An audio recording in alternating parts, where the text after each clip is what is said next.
आज की इस वीडियो में हम आपको एक हिंदू लड़की और मुसलमान लड़के का वाकया बताने वाले हैं। जब हिंदू लड़की ने मुसलमान लड़के से रात के 11 बजे लिफ्ट मांगी तो उस मुसलमान लड़के ने क्या किया, और साथ में हम आपको एक मुस्लिम लड़की और हिंदू लड़के का वाकया भी बताएंगे कि हिंदू लड़के ने मुस्लिम लड़की को जब ट्रेन में अकेला देखा तो उसने क्या किया।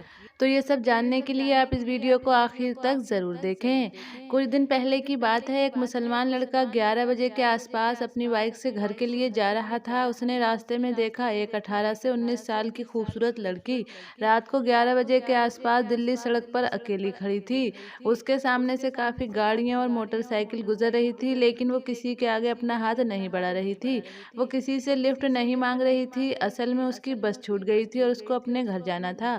अचानक उस लड़की को एक बुलेट पर लड़का आता हुआ दिखाई दिया। लड़की ने झट से उस लड़के के सामने अपना हाथ बढ़ा दिया, यानी उस लड़के से लिफ्ट मांगने लगी। उस लड़के ने अपनी बुलेट रोकी तो लड़की कहने लगी, आप मुझे मेरे घर तक छोड़ दीजिए, मेरी बस छूट गई है, इस वक्त कोई बस नहीं आने वाली। तो ये सुनकर उस लड़के ने कहा, ठीक है कोई बात नहीं, आप बैठिए, मैं आपको घर छोड़ देता हूँ। उसके बाद वो लड़की उस लड़के के साथ बाइक पर बैठ जाती है और दोनों चल देते हैं। उस लड़के ने बताया, जब मैं उस लड़की को लेकर उसके घर के पास पहुंचा तो मैंने उससे पूछा कि जब आप सड़क पर खड़ी हुई थी तो मैंने देखा कि आपके सामने से काफ़ी गाड़ियां और मोटर गुजर रही थी, मगर आप किसी के भी आगे अपना हाथ नहीं दे रही थी। आपने किसी और से लिफ्ट क्यों नहीं मांगी?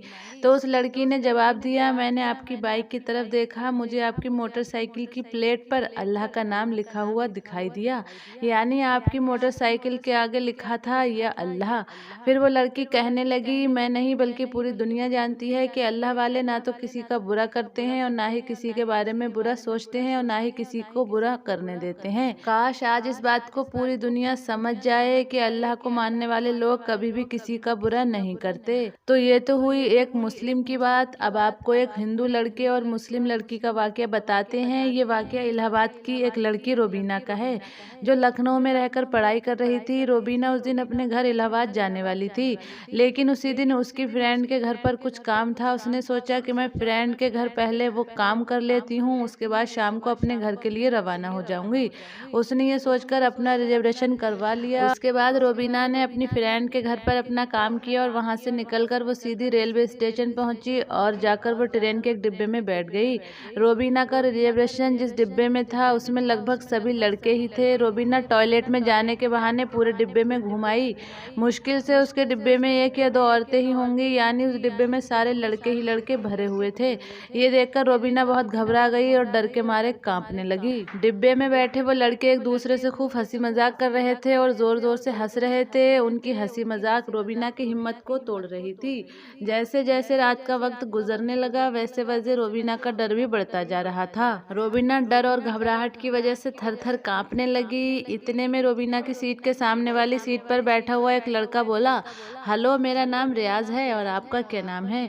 तो ये सुनकर रोबीना बहुत ज्यादा डर गई और मरे हुए आवाज में कहने लगी, जी मैं। और इसके आगे रोबीना कुछ भी न बोल सकी। इतने में रियाज ने कहा, चलो कोई बात नहीं, आप अपना नाम मत बताइए, वैसे आप कहाँ जा रही हैं? रोबीना ने धीरे से कहा, इलाहाबाद। यह सुनकर रियाज चौंक गया और कहने लगा, क्या इलाहाबाद? इलाहाबाद तो मेरी नानी का घर है, इस रिश्ते से तो आप मेरी बहन जैसी लगी, रियाज ने खुश होते हुए कहा। और फिर रियाज रोबीना को इलाहाबाद की अनगिनत बातें बताने लगा। उसके नाना जी इलाहाबाद में काफी नामी व्यक्ति हैं, उसके दोनों मामा सेना के उच्च अधिकारी हैं। इस तरह से रियाज रोबीना को इलाहाबाद की ढेर सारी बातें बताने लगा। सुबह रोबीना ने रियाज से कहा, लीजिए ये मेरा पता रख लीजिए और कभी नानी के घर आना हो तो हमसे मिलने हमारे घर भी जरूर आना। अब तो आप मेरे भाई हो। तो ये सुनकर रियाज ने कहा, कैसी नानी का घर बहन? मैंने तो रात आपको डरते हुए और घबराते हुए देखा था, तो आपके दिल से डर और वहम निकालने के लिए झूठ मूठ के रिश्ते बनाने लगा था। मैं तो पहले कभी भी इलाहाबाद नहीं गया हूँ।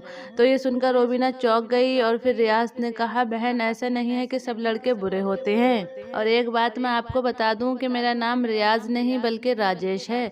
मैं मुसलमान नहीं बल्कि हिंदू हूँ। सब लड़के बुरे नहीं होते जो किसी अकेली लड़की को देखकर उस पर गिद्ध की तरह टूट पड़े। कुछ हम जैसे भी होते हैं जो बाप और भाई होते हैं। ये कहकर राजेश चला गया। रोबीना उसको ऐसे जाता देखती रही जैसे उसका कोई अपना सगा भाई आज विदा लेकर जा रहा है। रोबीना की आंखें गीली हो चुकी थीं।